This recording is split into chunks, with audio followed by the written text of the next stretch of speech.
शुरू में तो मैं आपसे क्षमा चाहता हूं और यहाँ की स्थिति क्या है आपने खुद आंखों से देखा है, इसीलिए थोड़ी देर हो गई, थोड़ी नहीं एक आधा घंटा देर हुआ, इसीलिए मुझे वक्त पे आपके सामने हाजिर होने का समय नहीं आया, तो इसलिए फिर एक बार मैं आपसे माफी मांग के अपने शब्दों को आगे बढ़ाऊंगा।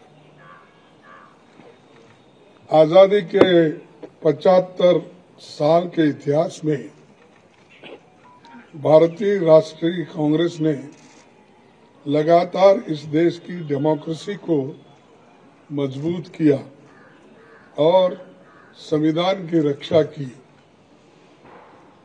आज जब डेमोक्रेसी खतरे में है, संविधान पर हमला बोला जा रहा है और हर इंस्टीट्यूशन को तोड़ा जा रहा है, तो कांग्रेस पार्टी ने राष्ट्रीय स्तर पर ऑर्गेनाइजेशनल इलेक्शंस करवाकर देश की डेमोक्रेसी को मजबूत करने का एग्जाम्पल पेश किया है। कांग्रेस प्रेसिडेंट के चुनाव के सफल आयोजन के लिए मैं पार्टी के सभी डेलीगेट्स, सीनियर लीडर्स, वर्कर्स और जो कोई भी इस कार्यक्रम से जुड़े हैं, उन सबको मैं धन्यवाद करता हूं। आप सबने डेमोक्रेटिक प्रोसेस में हिस्सा लेकर कांग्रेस को मजबूत किया है।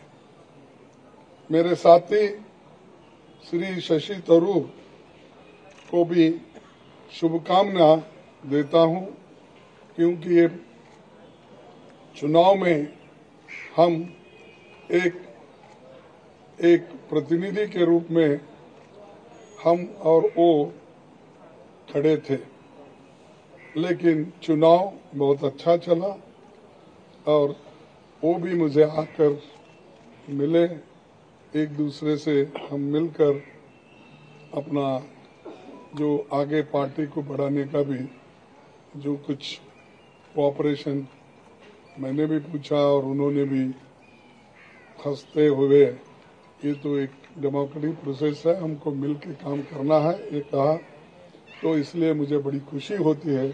उनको भी मैं धन्यवाद देता हूँ। सभी कांग्रेस कार्यकर्ताओं की ओर से मैं श्रीमती सोनिया गांधी का आभार व्यक्त करता हूँ।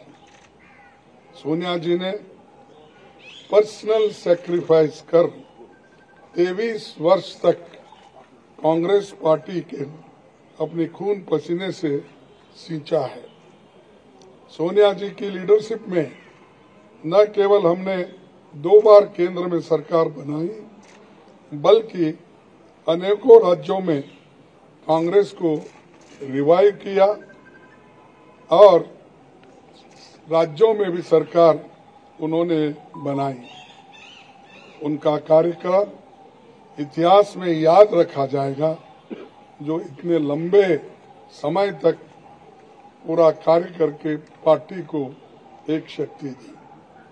आज देश में सबसे बड़ी समस्या कमरतोड़ महंगाई यानी इन्फ्लेशन, भयंकर बेरोजगारी अनएम्प्लॉयमेंट, अमीर गरीब के बीच की खाई बढ़ते जा रही है और सरकार के द्वारा देश में फैलाई जाने वाली नफरत।